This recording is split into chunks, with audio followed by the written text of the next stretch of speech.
Starting from scratch is the most expensive option, but it's what Airbus decided to do.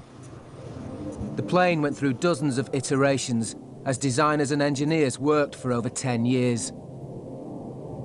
The size was driven by the airlines, struggling to increase passenger numbers in the face of increasing air traffic congestion. The airlines told us, don't be shy, don't hesitate. Of course it has to be big. It has to be bigger than anything that is flying. So don't be shy, don't hesitate. Make it really big. The resulting design was a plane with 49% more space than a 747, capable of carrying over 850 passengers. Using advanced technology, it would be highly efficient and, crucially like the Jumbo, have no competitors. If they could get it right, the A380 could fulfill its ultimate goal, to make huge amounts of money. Is this about money? Of course it is. Think about the revenue potential. Each airplane sells in today's dollars at a catalog price of about $300 million. Now, over 20 years, our global market forecast is about 1,600 aircraft.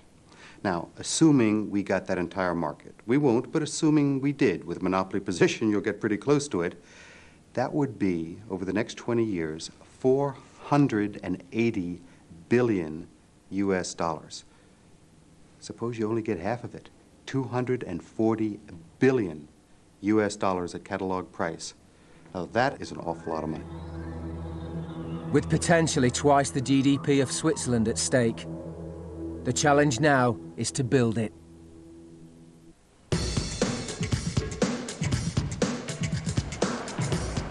December of the year 2000, and now that Airbus have a basic design for their huge new plane, they can start building it, or rather the buildings that will build it.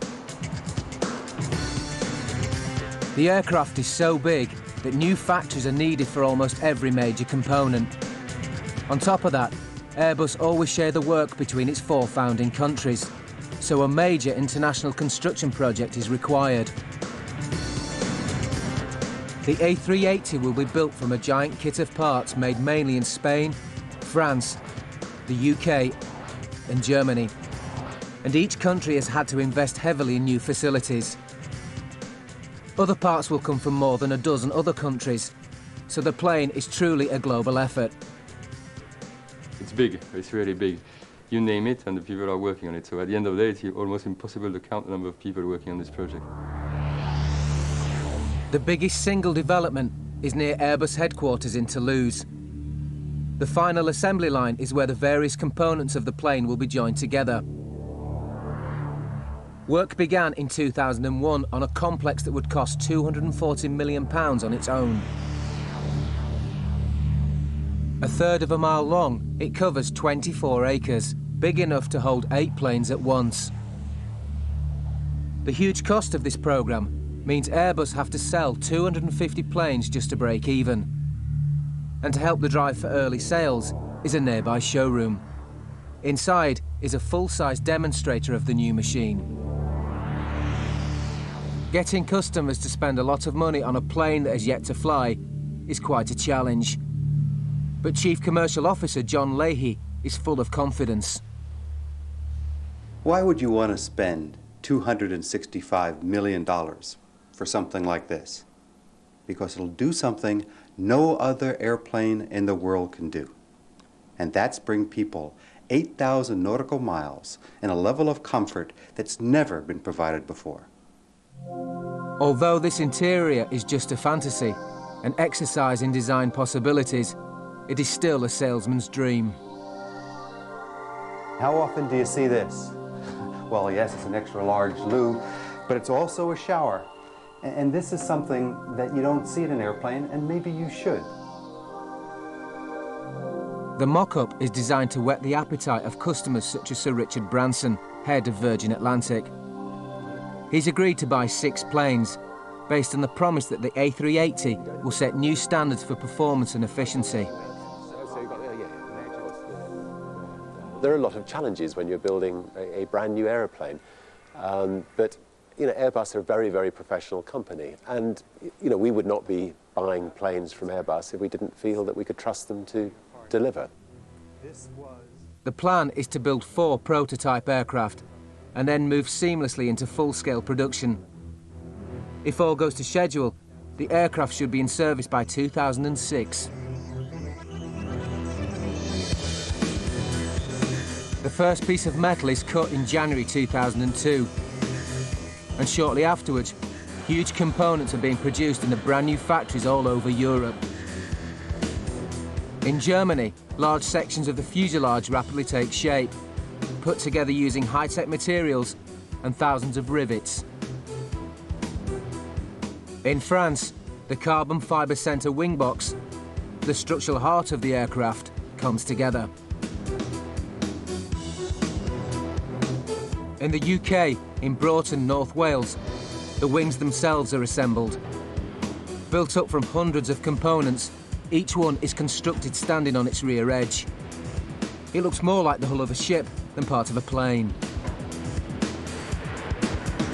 By November 2003, the first wing is ready to be hoisted out of its supporting jig, and engineer Simon Shingler and his team will get their first sight of the giant part. The whole idea of having you all here is to make sure that you're all concentrating on your one specific station, right? And that's how we're going to ensure that we're going to take this wing out without anyone hurting themselves or without the components getting damaged. When we're lifting this wing out, make sure all the mobile phones are turned off.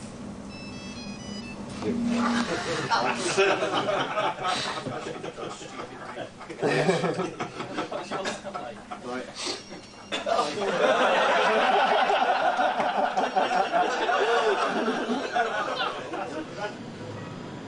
Despite the laughter, this is a serious business.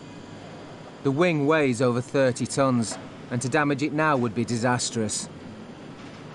Everybody gets very excited, and it's easy to sort of leave one of the attachments in place or part of the tooling, because there's so many attachments around the periphery of the wing.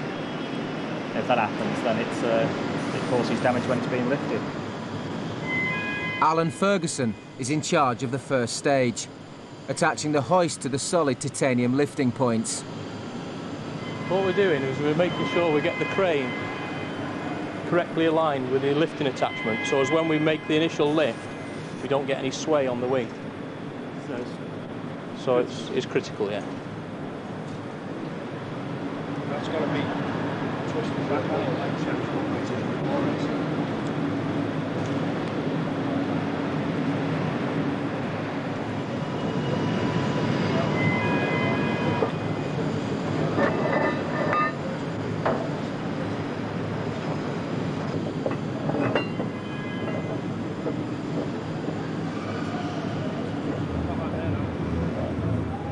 Right, we're ready to go.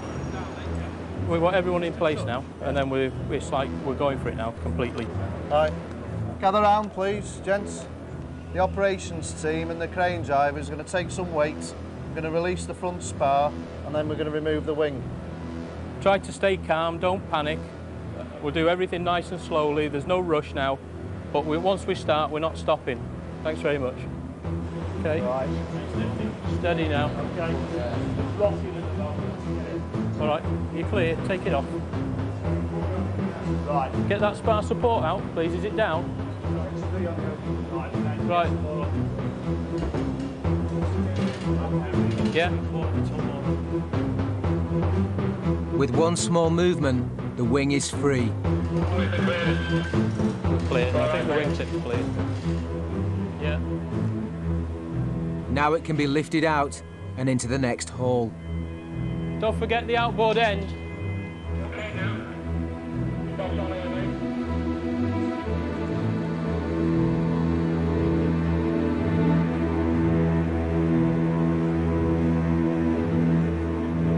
The wing may look big now, but once the rest of the parts are fitted, it will grow by half as much again.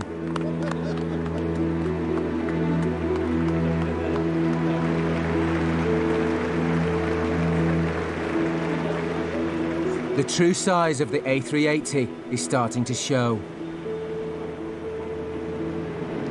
I think the whole world's going to look on in awe the day it flies. I think the Boeing Aircraft Company have got something to be very wary of. But even while the major components are being built, detailed design of the interior and many other parts is far from finished.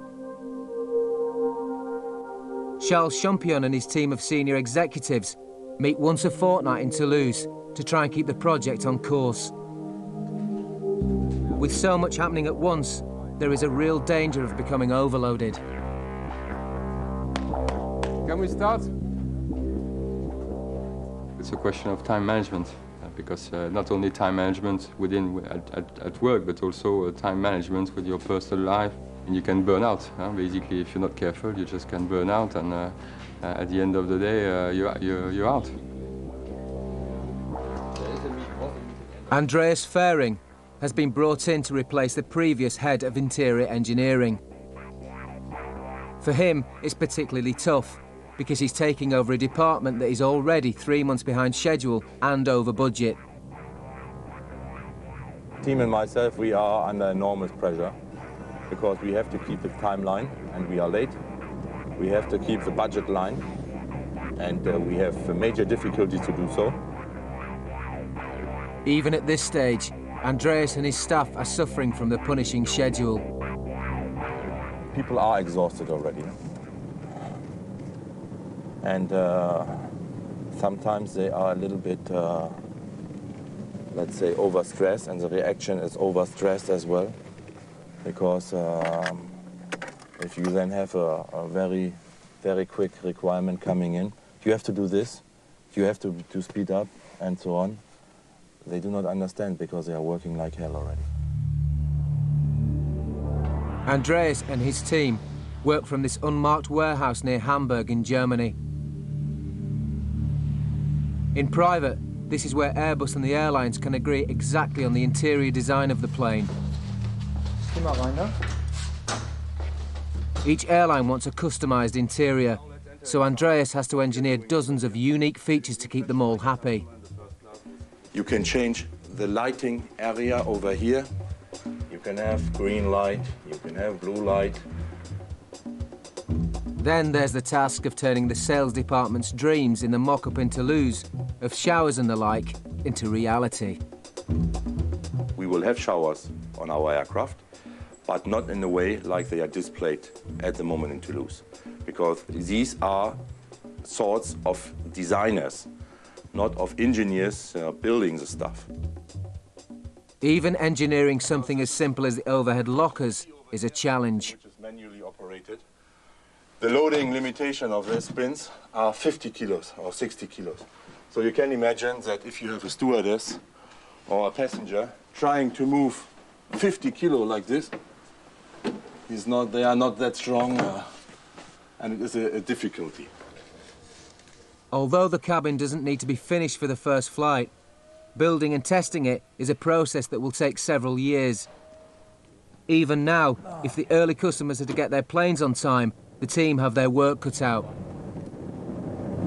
What is really needed is time. Time. By March 2004, the first set of wings are nearing completion in Broughton. The fuselage parts are almost ready to leave northern France and Germany for the final assembly line in Toulouse, where everything will be joined together. Carrying such large objects thousands of miles is a major task in itself, and requires one of the most complicated and expensive transportation systems ever devised. The parts will travel by road, river and the sea, in a logistical dance that has to fit together perfectly and work first time. The fuselage, wings and tailplanes will be carried by ship from the factories in Germany, Britain, France and Spain, converging on the port of Pauillac near Bordeaux on the west coast of France. From there they'll be loaded onto barges that will carry them 59 miles up the river Garonne. But still the journey isn't over. A fleet of lorries will haul the parts by road the last 152 miles to the brand new factory in Toulouse. It's a highly complex scheme that's never been attempted before, and it starts in Hamburg on the 24th of March 2004, as the first finished fuselage sections of the giant airliner emerge into the light of day.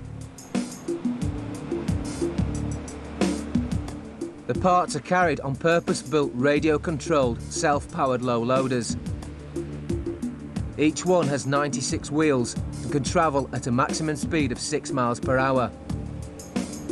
The factory is just a few hundred yards from the purpose-built dock where the cargo ship waits.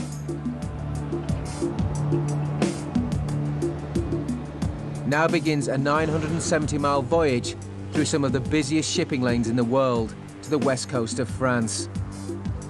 Thankfully, the weather is perfect. In Britain, a few days later, the Wings begin their journey. For the UK team, it's a significant day. After the last 2 months of preparation, the previous 2 years of planning, we've actually got the moment now when the Wing's going. So it's an exciting time, and it's what people here have looked for many, many months. Stage 1 of this 1,000-mile trip is to use another low loader to carry the Wing a mile from the factory to the nearby River Dee, where a barge is waiting. On the way is a narrow bridge, and there'll be just inches to spare.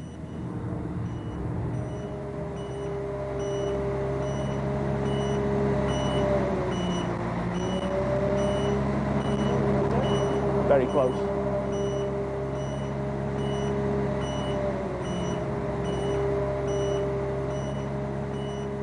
With the first obstacle behind them, the Wing is ready to be loaded onto the barge. Now the dangerous tides on this treacherous stretch of river are the next hurdle to overcome. It's not to be messed with, this river. The tide's important because downstream there are 3 low bridges, and beyond them lie constantly shifting sandbanks. Sail when the tide is too high, and the barge will hit the bridge. Wait for it to fall, and they could easily run aground. It's a real balancing act as to where you get off the blocks and get under the bridge. Graham Harwood, the barge captain, has been studying the river for the last 4 months. He's hoping to clear the first and lowest bridge by just 50 centimetres. The first bit is the bridges, having a clearance of probably around about ½ a metre. You know, that's what we've set in. We've got to have ½ a metre clearance under the bridges, so the timing is of the essence, like, you know.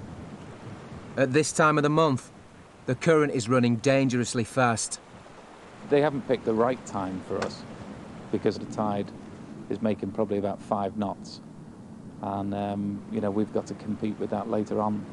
So not the best time of year, not the best tide for the first time it's been done, but I'm sure we'll manage it. We'll have to.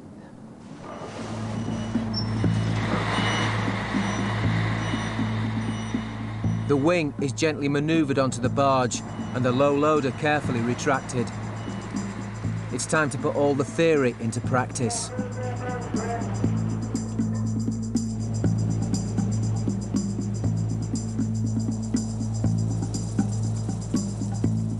The crew are constantly monitoring the clearance under the bridge, but as they approach, they realise the strong wind is holding the tide back.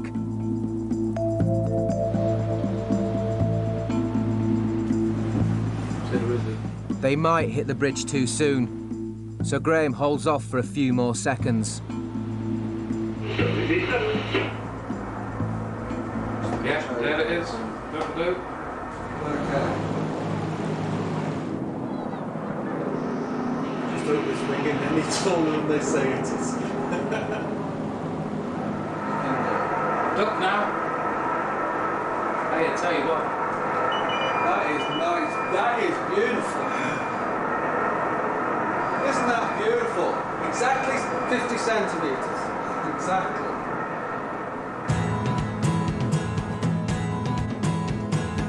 Graham has judged it perfectly. Cutting it fine under the bridges has given him plenty of water under his keel for the remaining 13 miles of river. Soon he'll rendezvous with the ship that will take the Wings to France.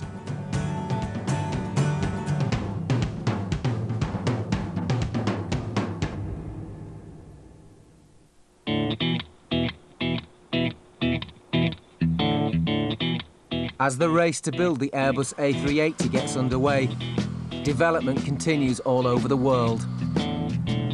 In Phoenix, Arizona, the aircraft's 16 escape slides are being made.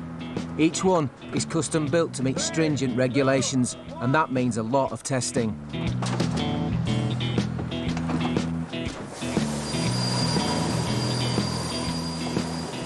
Each slide is designed on computer, and this is one of the most complex on the whole plane, the over-wing slide. Today, it will be tested for real, a critical time for the engineers. This is a brand new slide. It's fresh out of our prototype department, and it's never been deployed. It's never been slid on. The pressure is on. The slide fits in a small pack, which is mounted to a full-size mock-up of the plane. It allows passengers to get from a door here, across the wing to the ground, deploying almost as if by magic from here. 3, 2, 1.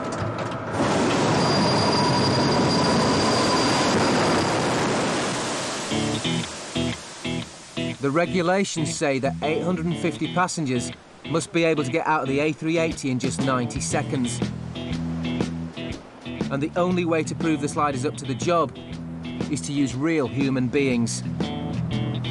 40 people will take part in the test, and the first step is to get everybody warmed up.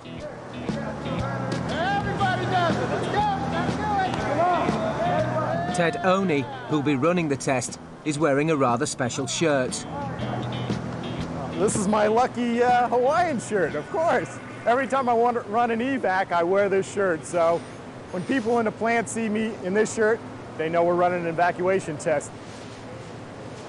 The aim of the test is to show the slide can hold up to the weight of the evacuees and allow a safe but speedy exit in an emergency. Our slide will have to have 40 people traverse down the slide in less than 17 seconds. That meets a rate, that meets our specified rate. So in the grand scheme of things, we'll be able to say that we could evacuate the entire airplane within 90 seconds. Sliding can be dangerous, and part of Ted's job is to make sure nobody gets hurt. You're evacuating an aircraft, you need to do it quickly, but I want you to do it safely because your safety is high on my concern list, okay? Remember, getting out of that aircraft, it's in a hurry. All right, we're gonna start in a minute, so put on your helmets, strap them down, let's rock and roll. Stop shaking these stairs. We've gone through literally a year and a half worth of development tests to get to this point. If it doesn't work today, then we've got to go back and redesign the slide. This is what it's all about today. Okay, countdown. 3, 2, 1, go. Come on, guys. Out the door. Come on, come on, come on, come on, come on. Go. Go. Go.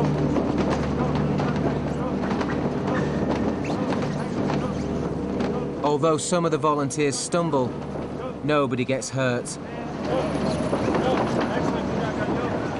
Oh, wow. 17 seconds. That was great. It's always good to get the first one. It was pretty good, you know. Somebody fell right in front of me. I had to jump over them. They were just too close. In these tests, the passenger's weight is the main consideration, so the engineers are allowed to use able-bodied volunteers. It's a good thing, because 2 hours of solid sliding are needed to prove the design. You got some bounce on that one. You okay? At the very end comes the most dangerous test of all. To simulate an evacuation in a rainstorm, the slide is sprayed with water. It's risky because now everything is much more slippery. As the water puddles on the floor at the toe end of the slide here, it means the landing surface is slick. People are used to landing normally, and suddenly it's much more slippery, and if we don't do our job right, we get a pile of bodies at the bottom. Go, go, go, go, go, go, go, go, go! Get out, get out, get out, get out, get out, get out, go, go, go, go, go, go, go, go, go, go, go, go! Come on, come on, come on, come on! Yeah! All right! All right, yeah! All right, have a seat. Have a seat. Great job, everybody. Great job. I'm not doing that no more. No way. I quit. Excellent, excellent evacuation that was. I'm very pleased. Yes, I'm happy with that. There wasn't a lot of bumping. The slide did well. One slide tested, just 15 more to go.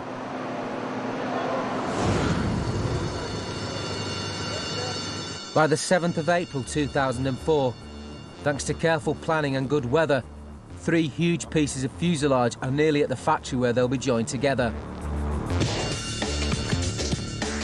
All the components made it safely to Pauillac, up the River Garonne and past the city of Bordeaux. Now comes the last leg, 152 miles by road to Toulouse. Loaded onto specially built trailers, the parts have spent the last 2 nights crawling through the French countryside, on roads closed off by the police. Although the end seems in sight, the biggest challenge lies ahead. 2 miles away lies the small village of Levignac. This is the narrowest point on the entire journey.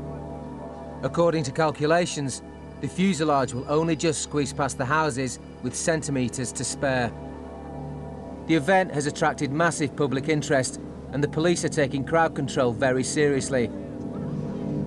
Daniel Boutonnet is the man who has to keep this huge show on the road. I'm confident. I'm not anxious, but for me, I would prefer to be 3 hours in the future.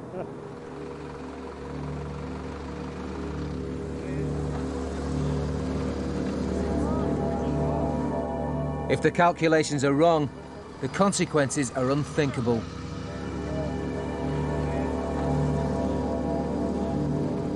As they enter Levignac, the police are worried and progress is painfully slow.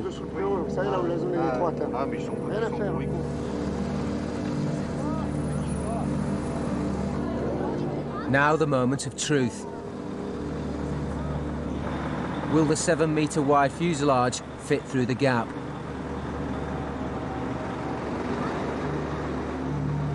This is the narrowest espace for the streets for all crossing Levignac. Yes, it's really in here, in this place where we are.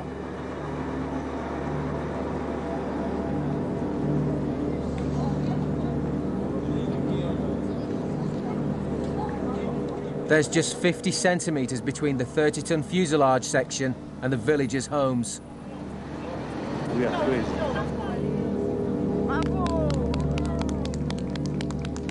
While some enjoy the spectacle, others are not so happy at the disruption. Voilà ce qu'on nous amène dans les vallées. Voilà, était un petit village tranquille, voilà. This is no one-off event. When the plane hits full production, these convoys will be passing through once a week. With Levignac successfully navigated, the last 11 miles are relatively easy. At last, after travelling by ship, barge and lorry, the lights of the final assembly line are in sight.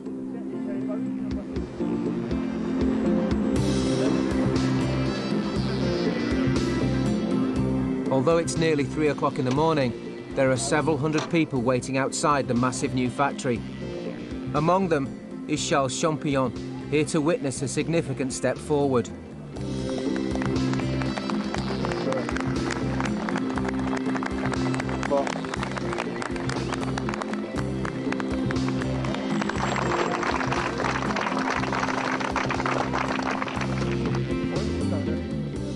The delivery papers are signed, and now Charles and his team are ready to tackle the next phase of this enormous project.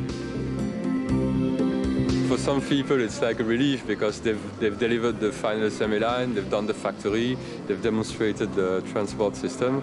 But for us guys, we are looking the next steps, integration, first flight, then flight test phase, and then deliveries to the customers. The work has only just begun.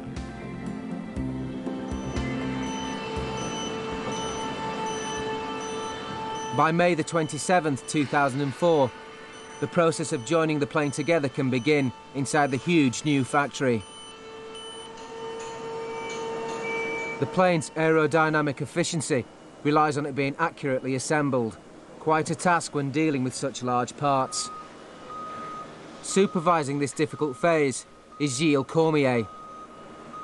We need to be very, very accurate. We have to be sure that the shape of the aircraft is in line with the specification, that the geometry of the aircraft is good, and to avoid twist, fuselage, or twist wings. And the performance of the aircraft depends on this shape.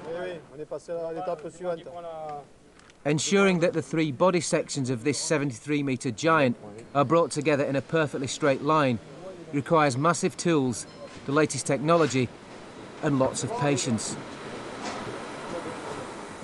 I feel very confident now, even if it's difficult, because we have put in place very accurate systems. The key to success lies in the use of lasers. Invisible beams scan the sections of the fuselage, and the light is reflected by mirrors mounted on the approaching components. From these reflections, a computer can work out the exact relative positions of the parts, ensuring perfect alignment.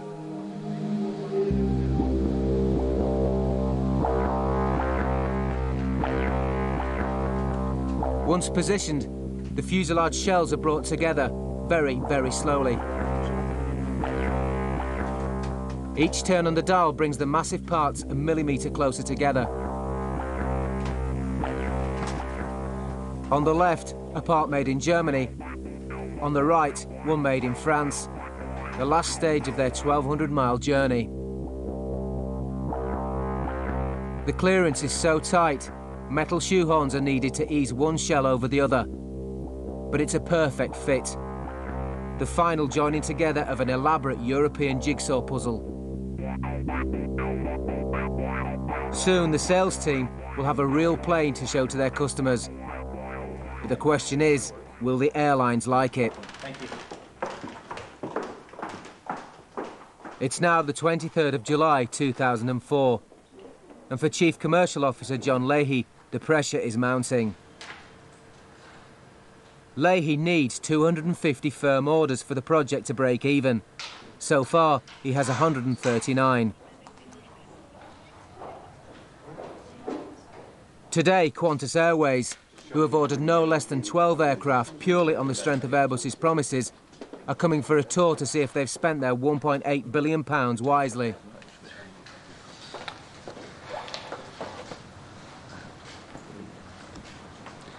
We're going to go out and greet them? Yeah. Okay, well, where's Chris? Is that time? Are they going to get about a 10-minute warning or something on the bus? It has to go smoothly. Now, this is one of our best customers, one of our bigger customers now for the 380 program, and we want to make sure that they're happy, that they get the answers from us that they want, and they go away with a good impression. You can imagine what would happen if they came here and said, oh my heavens, the A380 isn't what we thought it would be. In front of their entire board, that could be devastating.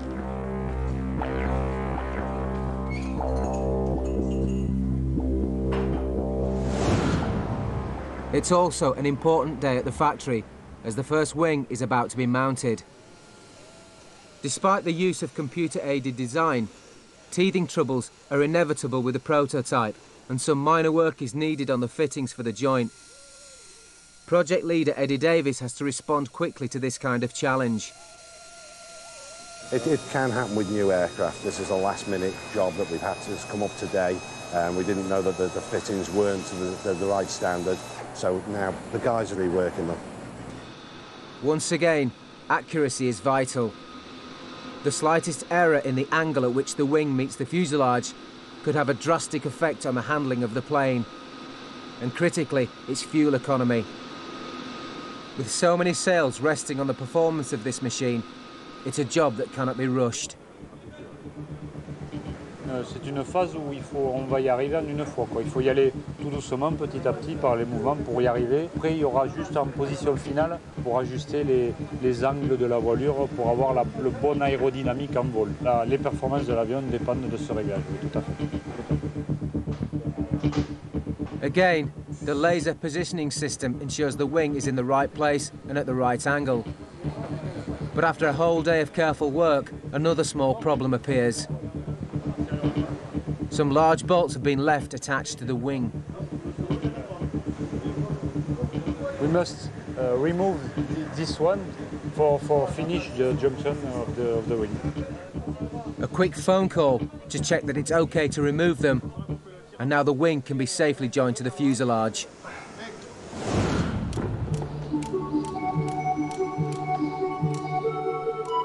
A couple of miles away, at the perfectly manicured Airbus headquarters, John Leahy is conducting his guided tour for Qantas. They have arrived at the Airbus showroom, where they'll see a new, far more realistic interior. Okay, now I think we've got just about everybody. Okay, now Rod. Though it's all smiles, this is deadly serious. If they don't like it, there'll be trouble ahead. It's almost like a young family introducing their new baby to the relatives. You want everybody to be impressed. You want everybody to say it's beautiful. And deep down inside, you're really waiting to see what they truly do say. The head of the airline is Jeff Dixon, a tough-talking, no-nonsense businessman. To begin with, he doesn't seem too impressed.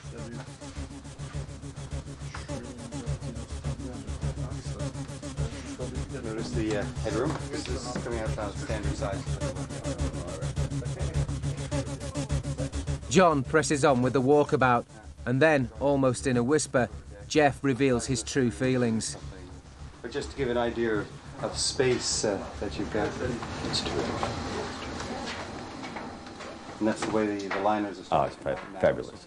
Better than we expected when we ordered, but we did expect a lot, so yeah, right up to expectations. What's this? The idea. Although the mock-up gets a good reception, Airbus still have to prove they can deliver the airliners on time. This is the same size. With billions already spent on a plane that is yet to fly, there's a lot at stake. The dimension of a 350. Now, I wouldn't go as far as to say they bet the shop on it, but they've certainly bet a lot on it. But then, by the same token, we're not betting the shop on buying it, but we're making a huge commitment to an aircraft that hasn't flown. Now, we know and very confident that it will fly, and it will fly very, very well. But still, we're all making very, very big commitments and taking quite a few chances in a development like this. If the planes are late, Qantas could demand significant compensation. There's not a moment to waste.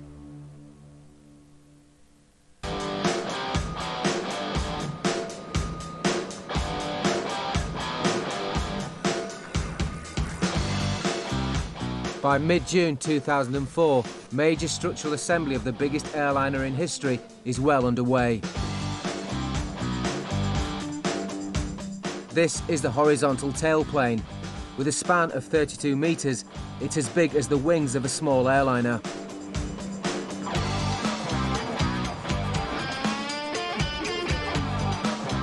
Made of carbon fibre in south and central Spain, it's easily the biggest tailplane ever made.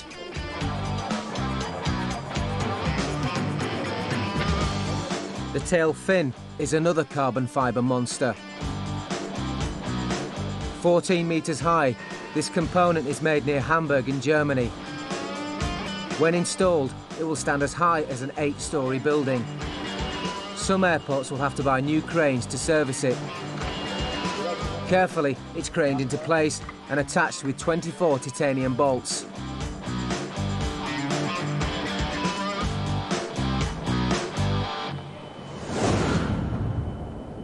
As the last piece is attached, Charles Champion comes to check on the plane, and Gilles Cormier has bad news for the boss.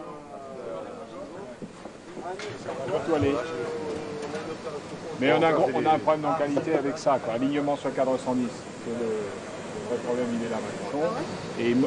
Et pas bonne, quoi. Elle est à reprendre. The last piece of fuselage, the Spanish-built tail cone, is out of line. Non, c'est 6 mm de là à là. Donc oui.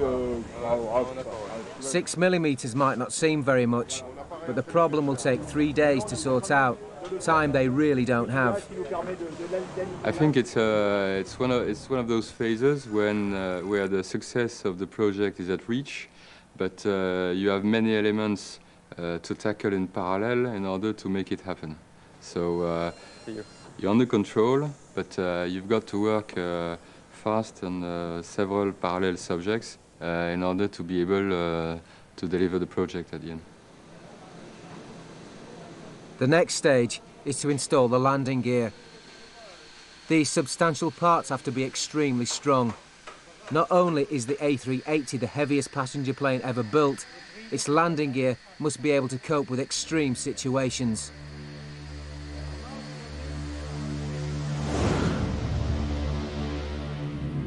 Many landing gear engineers have a copy of this low-resolution video clip as a reminder of the conditions that can occur. Heading for the now disused Kai Tak Airport in Hong Kong is a Boeing 747. Approaching in a crosswind, the left-hand gear is about to take the full weight of the plane as it hits the tarmac. Amazingly, this was a successful landing, and the A380 will need gear that's stronger still. The 747's gear is made by Goodrich, who are also supplying the main gear for the A380. Here, near Toronto in Canada, production is well underway, and testing is just about to begin. When we have a new landing gear program, we have a lot of tests that we need to do. Strength, performance, dynamics, durability. This one is a performance test. This is one of the first tests we do. It's one of the more important tests. It's called a drop test. What it is a simulation of landing. So when an aircraft lands, an A380 lands, got 560 tons of aircraft moving slowly towards the ground, as well as 200 miles an hour down the runway. When the aircraft hits the ground, something has got to absorb that energy. So if you jump off a chair, you land, your knees have to bend and give a little bit. Even just with the weight of a person, you're going to damage yourself if nothing gives. So that giving of your knees, your legs are absorbing energy. That's what the landing gear has to do, but it has to do it for, instead of 180 pounds, it's got to do it for 560 tons. Suspended inside this huge tower, the landing gear is raised in preparation for the drop. The rig is static, so to simulate the approaching ground speed, smaller wheels driven by powerful electric motors spin the big 55-inch tyres in the reverse direction.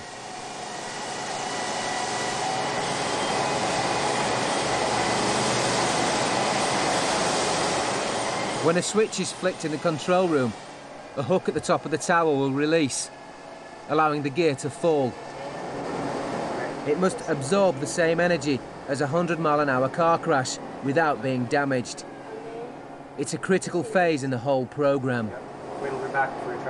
This could be a make or break test. If the performance of the landing gear isn't what we predicted it to be, it could impact the schedule for the first flight.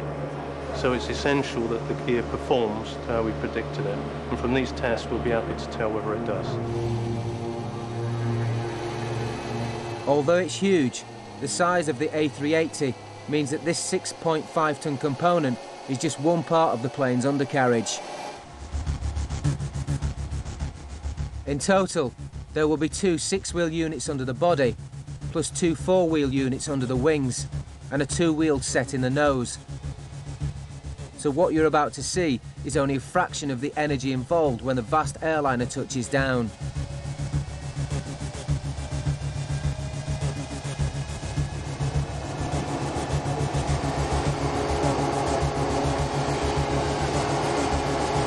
Okay, I'm going to drop now.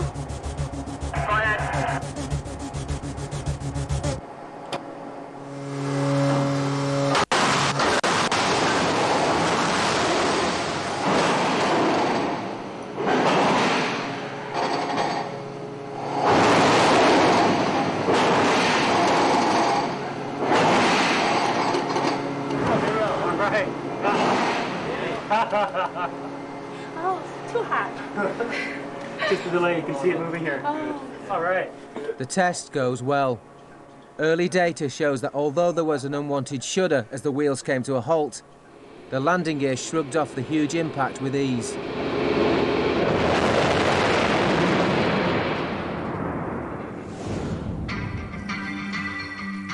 It's now only 9 months to the first test flight. In Toulouse, the tail cone has finally been fixed, and the A380 is at last ready to move to the next stage of assembly. For Gilles Cormier, it's a relief. Maybe we forget a little the trouble we encountered during the past weeks, and now we are looking at the aircraft itself, the achievement, more than the difficulties we had. Now's the chance to see at last the biggest airliner ever built.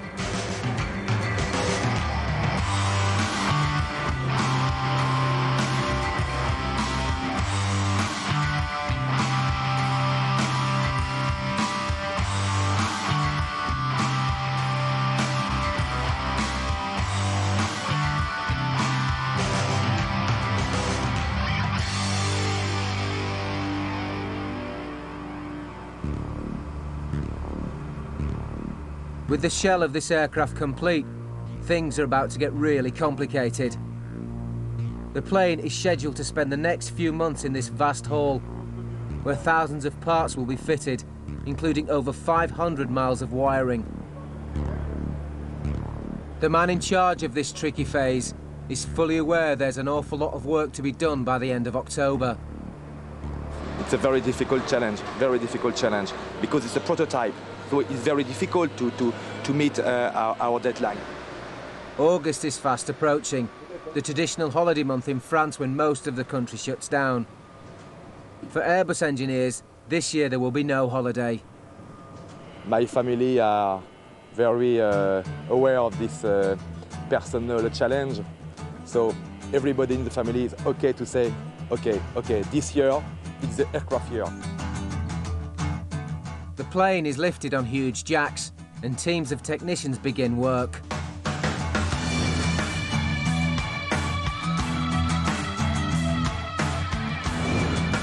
The next milestone is when the aircraft will be revealed to the world, just 196 days from now. Attending will be VIPs, 5,000 guests, and the world's media, with the pictures beamed by satellite all over the world. But for now, one 55-year-old man has a rather special interest in the new machine. Jacques Rosé will be the first person in the world to fly the plane. Seeing it for the first time, his reaction is not exactly what you'd expect. Generally speaking, it's an aircraft, larger than the one we have already, but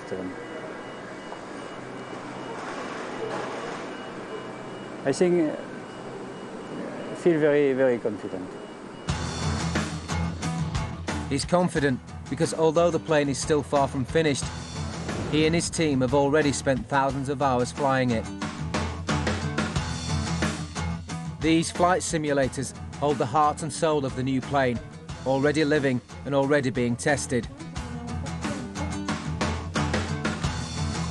The state-of-the-art computerized flight control system means that the plane can be made to handle almost any way the development team chooses. You don't realize that you fly such a big aircraft. You fly it like you fly a little aircraft. It's incredible. It's very, very easy to fly, like a bicycle. It's a kind of large bicycle, if you like. I get... The simulator is so advanced that today they are testing a scenario that is only like to occur once in over 1,000 years of flying. 3, 2, 1, now. The wings are covered in ice, 2 of the engines have failed, and half of the flight computers have gone offline. Can the plane still be controlled? Piece of cake. Piece of cake. Piece of cake. The technology that makes the plane so safe is also extremely complex. And when battling against a deadline, complexity eats valuable time. The schedule is slipping. Getting the airplane out on time is critically important. There are significant penalties that we would have to pay to each customer if we delay his aircraft after a certain grace period of, I don't want to say how long, but a certain grace period involved in every contract. We can't relax. We can't relax. We have no right, we have no time to relax. So every hour, every minute we are there on the workshop, our main job is to receive pressure and to transmit pressure. And it's a nightmare. It's a nightmare. 5 to 6. The penalties for late delivery run to hundreds of thousands of pounds a week. And that pressure runs down the chain of command, all the way to the men and women building the machine. Some people could, how do you say, break down, no? Christian Polite is the engineer in charge of the tail fin, known as the vertical tailplane or the VTP. Building this huge part has not gone smoothly, but finally it's time to install the last piece, a camera that gives the pilot a bird's eye view from the very top of the fin, some 23 meters up. Right now we're going up to the almost to the very top of the vertical tailplane in order to install the last component which remains on the VTP still left. Yeah? You can easily see that this part is only screwed to the structure by, I guess, 20 screws around, and it has to be connected to the electric system via these two little connectors. The signals are transferred via a fiber optical cable down to a monitor in the cockpit. Here at the Airbus factory in Stade, Germany, back in February 2004, Christian oversaw the final construction of the largest carbon fibre fin ever conceived. The ambitious scale of the production process meant there were always going to be problems. We started with a schedule which allowed us to assemble the first fin within a reasonable time, but in fact we encountered problems which delayed the time for the assembly, and to worsen the situation, the lead time was shortened. So we ended up with a lead time that was nearly half of the original lead time we planned. The fin was delivered on time, but it wasn't completely finished. Christian has had to move to France to continue the work. We came here and thought we have a good planning, we have a good time schedule, we have everything on hand, but it wasn't like that. The moment we started working, we had to change each and every point. The planning was upside down, and so we had to just to start to work. So that's the way you can find the way through the jungle. Yeah. Now though, as the screws go in on the camera, the end is in sight.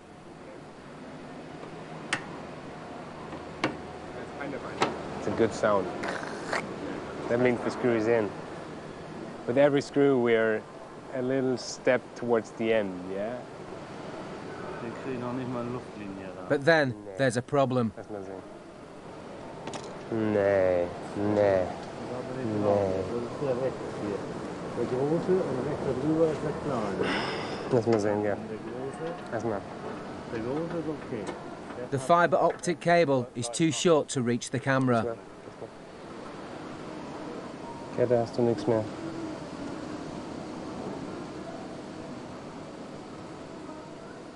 The connector is here, and the cable ends here, and we have to have another 1 centimeter, about 1 inch, about half an inch, which is the cable too short. I mean, but these are,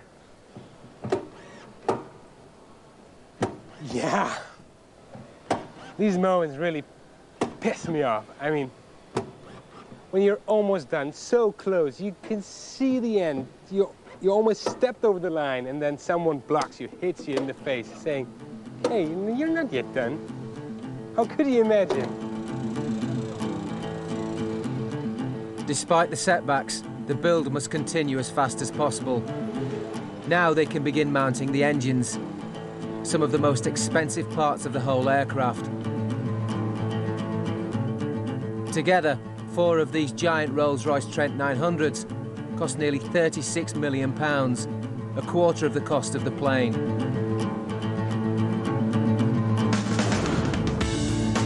Back in May 2004, the engine flew for the first time. It was bolted onto a much smaller airliner, dwarfing its other engines.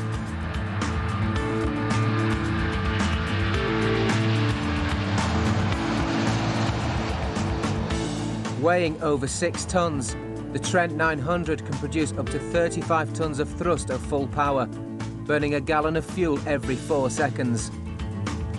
These early tests proved the engine at altitude, but there's a much, much tougher test to come.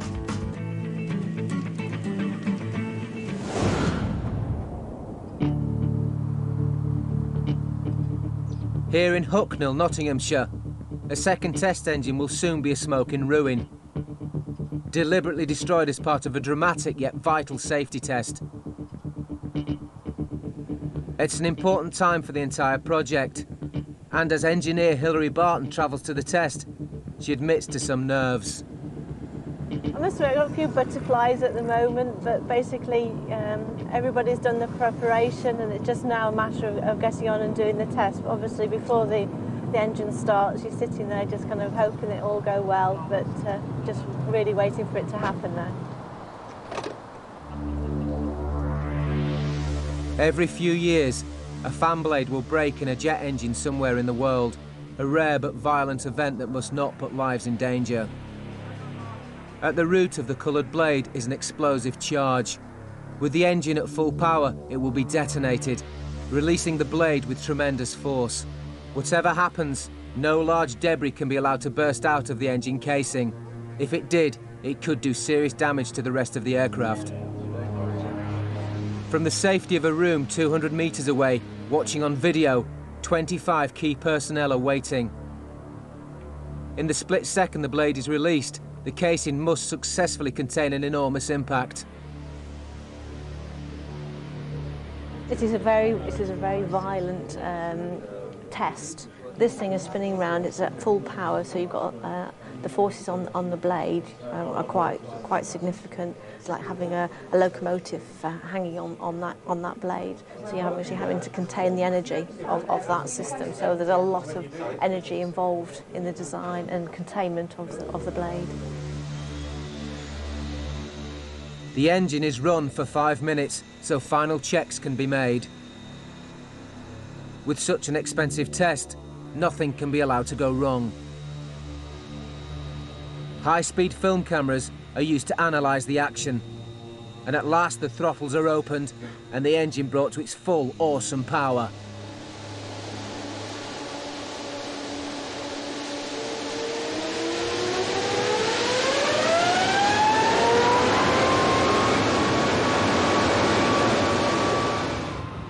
This is what it feels like to be inside a building 200 metres away from a £9 million blade-off event.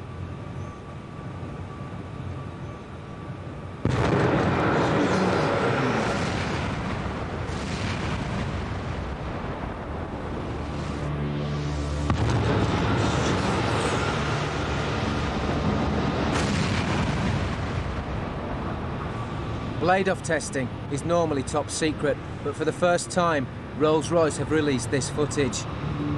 Although the engine was totally destroyed, the fan case did its job, and no large lumps of metal were ejected.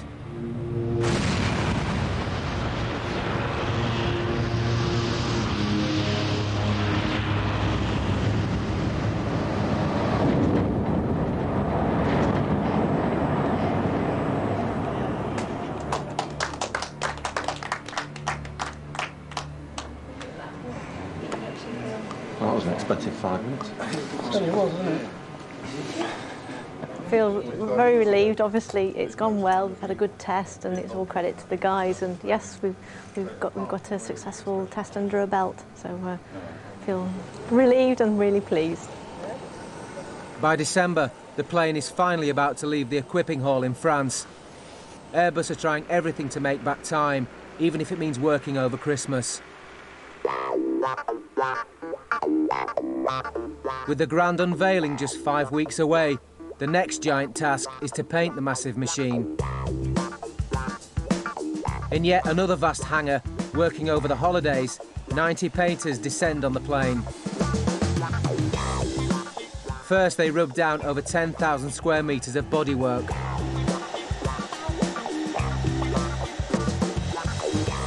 Then, after applying a very large amount of brown paper, the A380 is ready for a brand new paint job.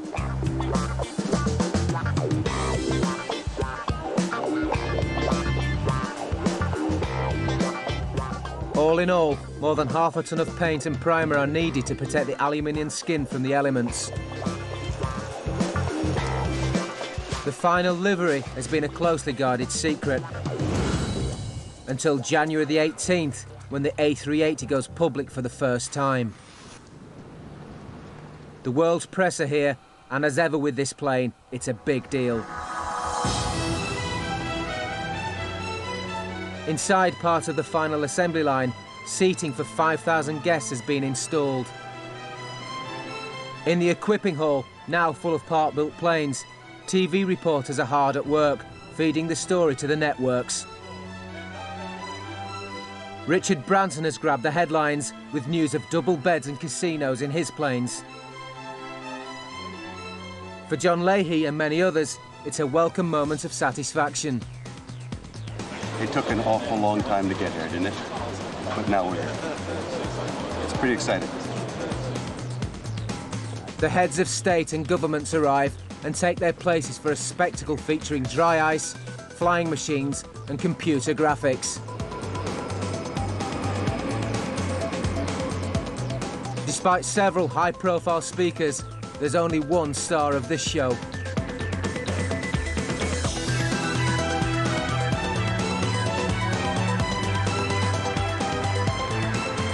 Finally, the biggest airliner of all time is there for all to see.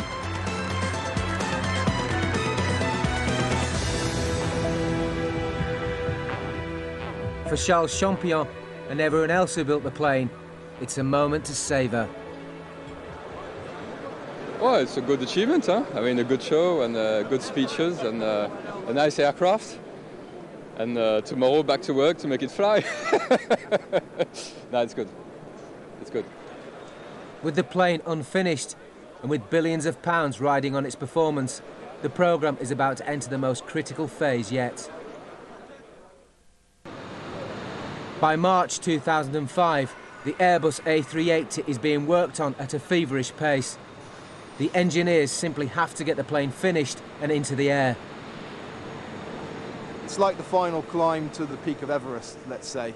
The last sort of 10, 20 feet when the oxygen levels are so small is often the most difficult part of the journey, and that's essentially where we are at the moment in terms of this aircraft.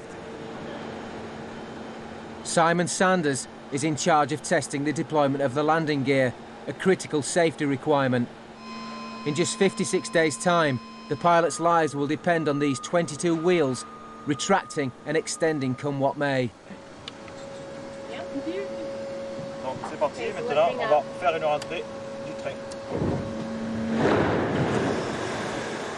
Altogether, the gear weighs the same as 20 family cars and must be lifted into the belly of the plane in just 13 seconds.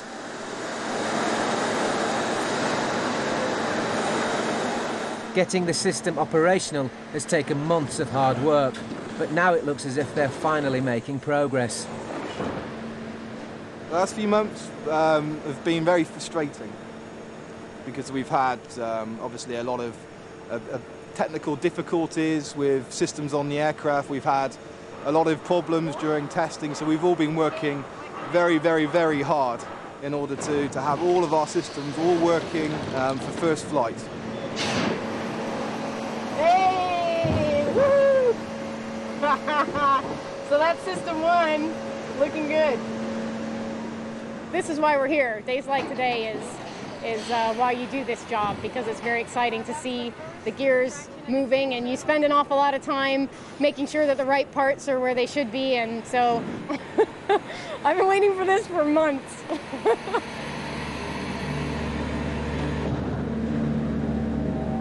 Their last hurdle is to simulate a worst-case scenario. Even if all power was lost during flight, the pilots must still be able to lower the wheels to land. In such an emergency, the gear should fall down under its own weight. But testing it is risky because the wheels will hit the doors as they drop, and that could cause damage. So this is the big test, yeah. Yeah.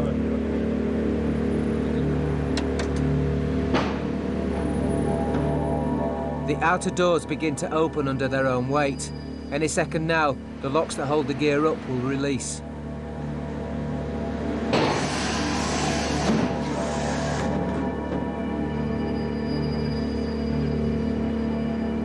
Immediately, it's clear that something has gone wrong.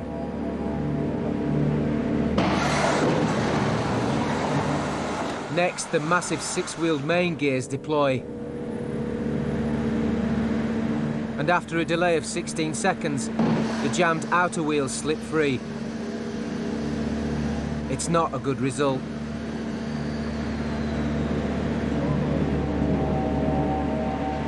We've worked as hard, we've done the best we possibly can, and we are where we are at the moment.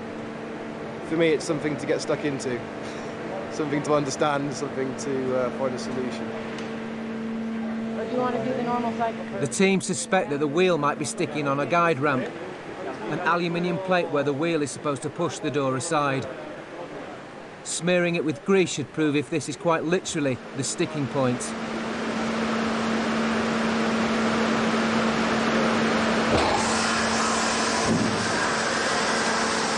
The ramp does seem to be the problem. A permanent solution is needed, and fast. Finding answers to sticky problems is all part of the business. And over in Hamburg, Airbus have been straining to ensure another important system works perfectly. Laid out in this building is a full-size test rig of the waste system for the A380. With up to 20 toilets and around 900 metres of piping, it's a big job. Senel Myrtle and Dennis Kaiser have been hard at work for the last 2 years. We will give you a short demonstration of a toilet flush on the A380. So at first we have to evacuate the toilet system. I can start this, it will get a little bit loud. The toilets work by pumping air out of waste tanks in the rear of the plane, causing a partial vacuum. When a toilet is flushed, air is sucked in to fill the vacuum, and the waste is drawn down the pipes into the tanks. In the finished aircraft, these parts are made of titanium to save weight, but here Perspex is used for clarity.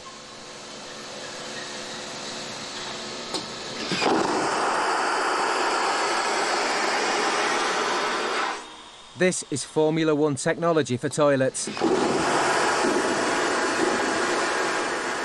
And the result is some seriously speedy sewage.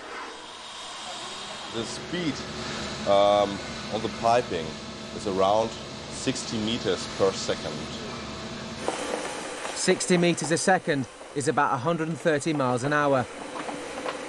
Such high-performance plumbing is needed because of the size of the plane. At nearly 73 meters long, the loos at the front are a very long way from the tanks at the rear. This is the most forward toilet in the A380, the one what the pilots normally would use. It is quite difficult because you have a pressure loss from the waste tanks to this toilet because of the length. It's a challenge not to be sniffed at, but undeterred the guys give it a go.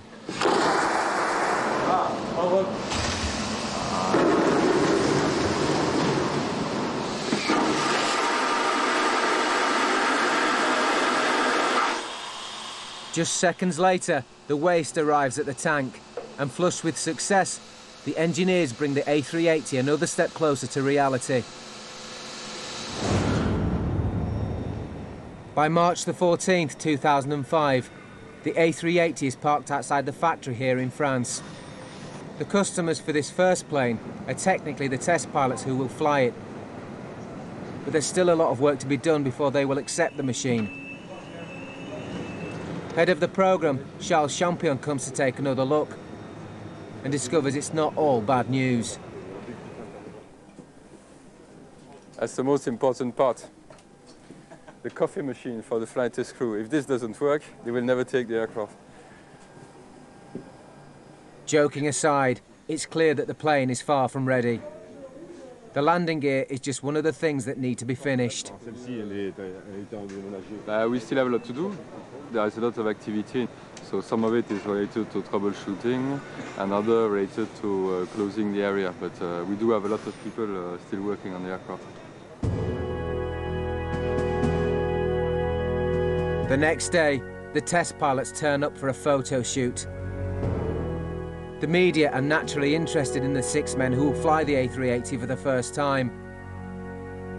Although they pose happily for the cameras, it's clear where their real interest lies. For within minutes of the last shot being taken, they're in the plane checking out the new machine. For flight test director Fernando Alonso, it's important to feel comfortable at his post. This is the place where I will be sitting for the first flight, and it'll be almost my home for the next months ahead. Yeah. Surrounded by screens and readouts, Fernando will be able to monitor everything happening to the plane in real time. This screen, for example, it's what we call the flight display. So it shows us the aircraft pitch attitude and bank angle. It shows us the speed, the angle of attack, the altitude, the heading. So just by having a glance at that screen, we have a very good overall picture of the airplane. The aircraft is equipped with sophisticated flight instrumentation, thousands of sensors that record every aspect of the plane's performance. Gathering this precious data is vital to the test flight program. If on the day of the first flight, the flight instrumentation does not work, we will not fly. So it's, I think that sums it up, you know. Despite the seriousness of the task ahead, there's no doubt the A380 is beginning to generate a real buzz. It's really great to be here. We've been waiting for it so long, and now it's, we're almost there. March the 30th, and the plane is in a hangar again for final tests on the electrics and hydraulics. The moving surfaces are working, but one safety-critical system still remains unproven.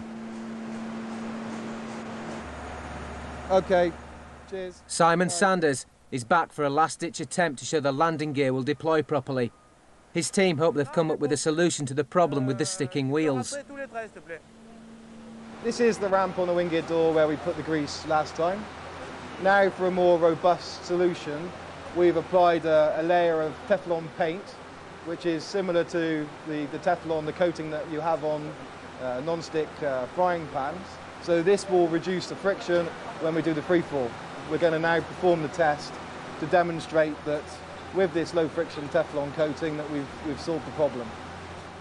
The man they have to convince is test flight engineer Gerard Dubois, who'll be sitting in the cockpit during the critical first flight. If Gerard is not happy, the first flight will be delayed. I want to be sure on this aircraft, before taking the aircraft in the flight test department, that the landing gear is working perfectly well. If it doesn't work, I will refuse the aircraft until the system is completely safe. As the landing gear is retracted in preparation for the test, everyone is aware they cannot afford to fail. In the cockpit, the system is primed. C'est parti, je lance.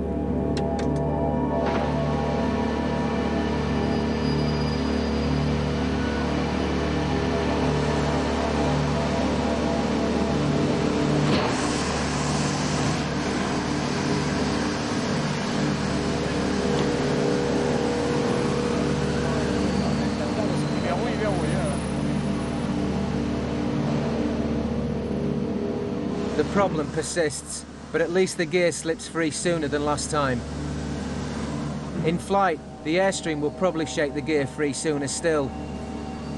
It's up to Gerard to decide if he's happy to accept the plane with the gear as it is. It's not marvelous, but it is working, and at least even if the left landing gear is not extended at the same time that the right one, yes, I think I will accept it. Yes. The team will continue to refine the system, but at least the plane can now be handed over to the test pilots. Fernando Alonso is taking the opportunity to look round the plane to check that nothing has been missed in the final push. Like always, at the end, there's a big rush. We'll get very excited. But at some point in time, you need to take a decision. Okay, now stop. It's over, and we take it over, because otherwise it will just go on forever and ever. So. The plane has everything needed for the test to come, including these water tanks that will simulate the weight of hundreds of passengers. But in the rush to get ready, it appears that something's been overlooked. The cabin lights are not working.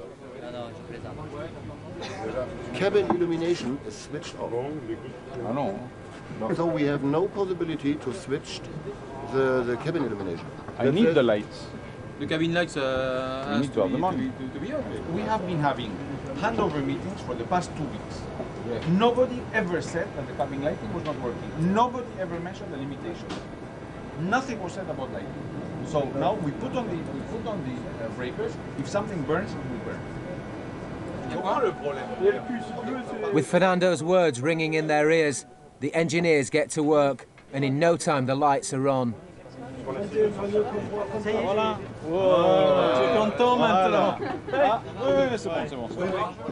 Immediately the mood changes, and the plane can be officially handed over. J'ai la clé de l'avion. For Gerard Dubois, it's just like taking delivery of a new car. L'avion contre la voiture. On a une tradition en France, par exemple, un concessionnaire livre une voiture à son client, en général, il offre simultanément un bouquet de fleurs pour sa femme. Aujourd'hui, on a un magnifique bouquet de fleurs accroché sous l'avion. Ce sont des fleurs qui ont été cueillies ici, autour de l'avion. Voilà, tradition respectée à la française. The A380 is towed to the test flight department, leaving behind the factory where it was assembled. It's a journey of only a couple of miles, but it signifies the beginning of its new life as a flying testbed. Quite a crowd has turned out, and everyone wants to know how long it will be until the plane flies. Previous aircraft have taken about a fortnight, but Alonso won't be pinned down to a specific date just yet. I really do not want to be under the pressure of saying it's 10 days or 2 weeks. I don't know. It'll be when it'll be. And nobody is keener and more eager to fly than we are. So I think you just have to rely that as soon as we feel that the airplane's ready, we will fly. In their time, these guys have test flown everything from airliners to jet fighters, but this is their biggest challenge. On previous programmes, they have performed takeoffs with runways flooded with tons of water.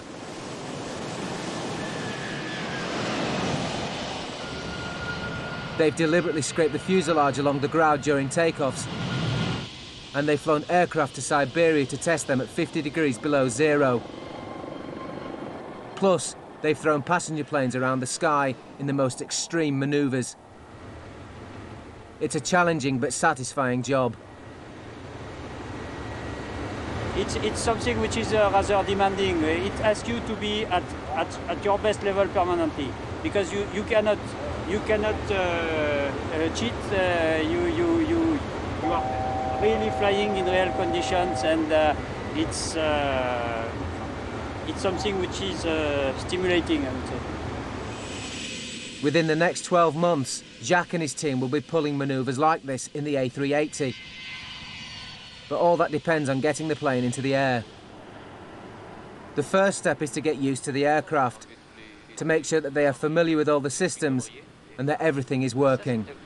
C'est un cup holder, ça. Ah ouais, les cendriers, oui. Non, mais les cendriers, il n'y a plus de raison d'en conserver. Bah, c'est les chewing-gums. La tabagie est en voie de disparition. Pour ceux qui bouffent des chewing-gums, il faut bien qu'ils puissent les poser. Sinon, ils vont les coller sous les FCU. On y va là ou pas? Oui. On peut y aller? Tu peux refaire un coup de freinage sans parking brake si ça ne dérange pas. Là, j'ai pas de parking brake. Alors tu relâches les pédales, voilà. C'est normal de 300 degrés, c'est bon. Brake saute. Ouais, ça marche. By April the 8th, the team are ready to test the engines. To start the engines, there's one ignition, which is that one for the APU. That'll start engine number 1. That'll start engine number 2. That will start engine number 3. And that'll start engine number 4. With emergency crews on standby, the A380 can at last start to come to life. Le sol pour le 2. Prêt pour le 2. 2, 1, top. Main ouverte.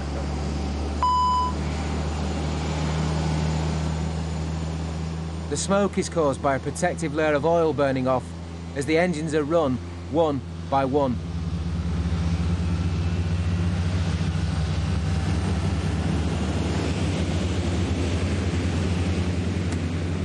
Testing and monitoring the engines takes 2 long days, but now the aircraft can move under its own power for the first time.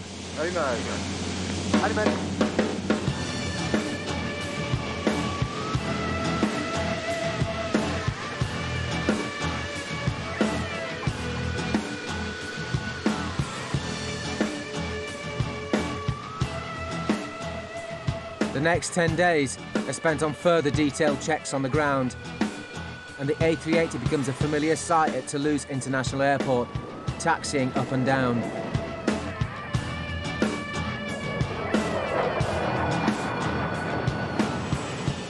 Gradually, the speed is increased, and most importantly, the brakes are tested.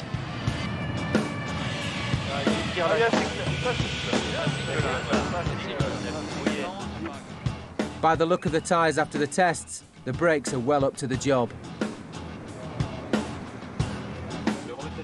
Confidence in the aircraft is growing every day. There's still some little things to be fixed, but we're getting closer. Every day we're closer.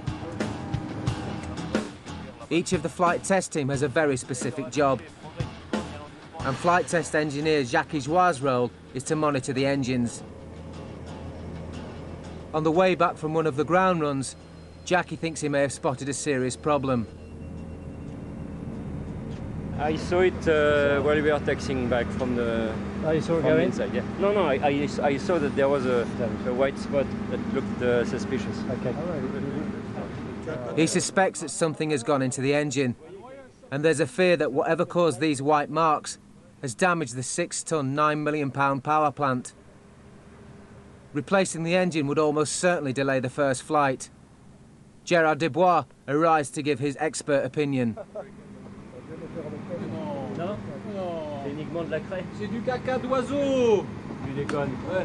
C'est ça? Fais sortir. It is a bird shit. Tu déconnes. Ah bah tiens, arrêtez. Et arrête. C'est du Kafka. Là, il a raison. It's bird shit. If that's the bird shit, where did the bird go? He was scared. He was really scared. Really scared. Là? 2 days later comes a stark reminder of the dangers facing the test team. Jim Fawcett has to make sure they are familiar with all the safety kit on board, including an emergency escape chute should the unthinkable happen. So, we have an emergency evacuation system. This is fired by pyrotechnic handles in the cockpit and in the flight test engineer's station. They drive a firing door, which is down the bottom of this tube here, in the main cargo door. The crew can come and jump safely out through this door, and with the aid of a parachute, get down safely to the ground. Allez, c'est parti. After 2 weeks of hard work, there's one final test. The engines are brought to full power for the first time.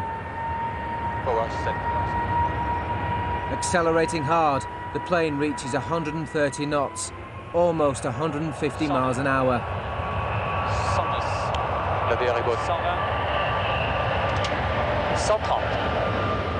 And the brakes are applied. Reverse de verte. Pas mal la reverse. Bien, c'est bien. Et les spoilers, c'est bon. With that, the world's biggest airliner is ready to go. Relâche les freins. 70. Reverse idle. Je relâche les freins. 60. Pas mal. Pas mal, pas mal. C'est bon, tout ça. Bon, ouais, engine 1 and 2 minor. Ouais, comme d'hab. Ouais. Pas d'alarme en temps.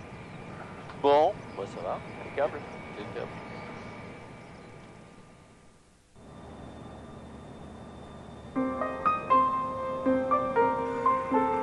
The day of the first flight of the A380 has arrived.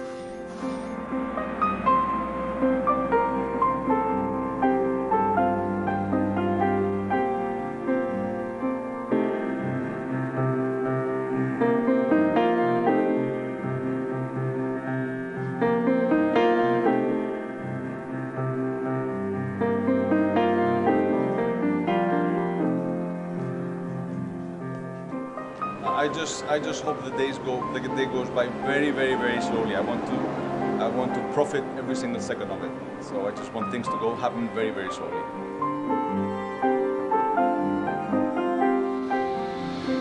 Now you think of what you're gonna have to do, so it keeps your mind busy. It's difficult to sleep properly, but it's a special day. You can do without the extra hours of sleep. I will catch up tonight. Over 50,000 people have come to watch.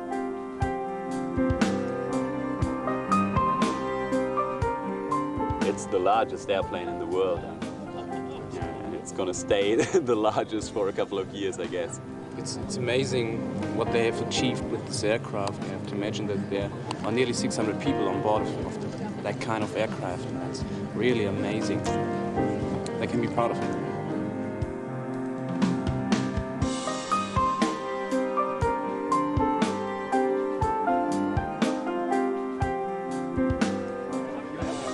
This is what it's all about.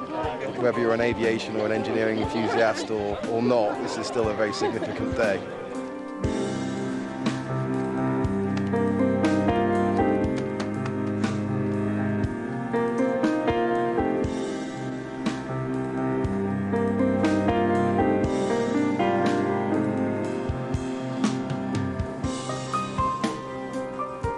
Today is really the day for the A380 and all of us who have worked on it, so we're all having our fingers crossed to be sure everything goes well, but afterwards I think there's going to be quite a few fiestas tonight, I tell you.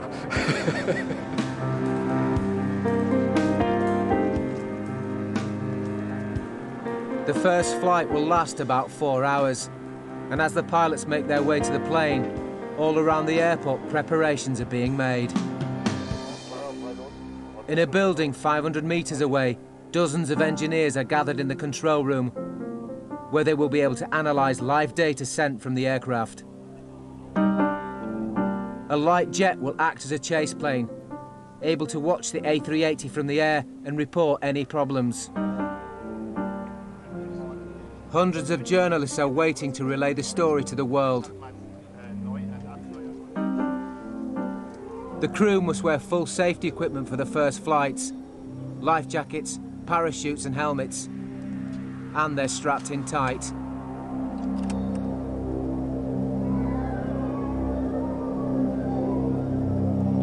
Jackie, oui. on peut faire descendre les gens? Oui, d'accord. Plus besoin? Bon, Gérard, ils sont d'accord derrière. On va fermer les portes. On va fermer les... We shut the door.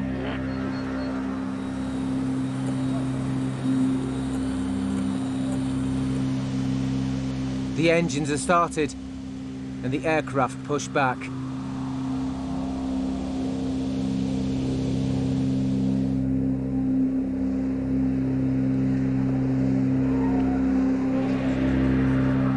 On the far side of the runway, Christian Polite, whose team fitted the tailplane, is just one of thousands who have worked so hard to get to this point.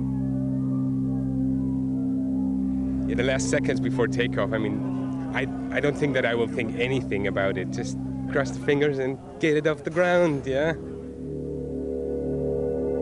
At 10:18, the plane is lined up on the runway. While the world waits with bated breath, inside the plane, the only problem seems to be the strap on Fernando's helmet. Jackie, oui, tu peux m'accrocher ça, j'arrive pas. Oui, ça va être ça. Regarde, attends, je vais me lever. Il lève son manuel.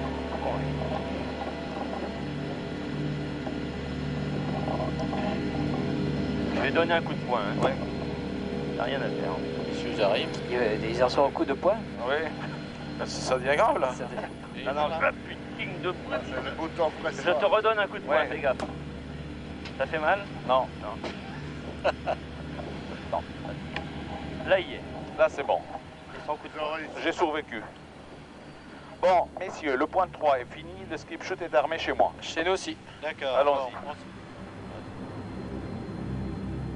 At 10:29 and 32 seconds, the throttles are opened.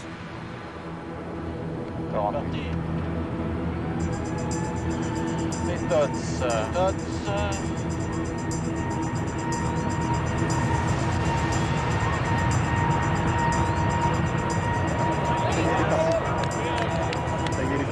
Here we go. Poussez. 100% partout. C'est bon.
That was effortless.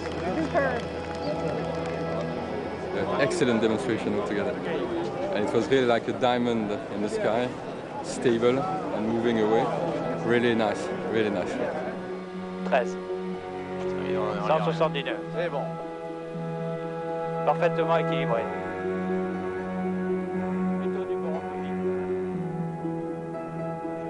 The next few hours will be spent gently probing the aircraft's abilities. And 15 minutes in, it's time to retract the landing gear. Allez. Milestone numéro 1, messieurs. Alors là, c'est là que les activités. Allez, vas-y. 3, 2, 1, top. Alors, les portes s'ouvrent du body. Tout est nominal. Je vois les bodies rentrer, les wings rentrer. Les bodies sont ouvertes encore, les portes. Top, les bodies se ferment. Le train est rentré. The flight is a remarkable demonstration of modern aviation technology. C'était un vrai plaisir, hein? Ouais, vraiment comme au cible. After years of effort, the men and women of Airbus can at last say that they have built the largest airliner the world has ever seen.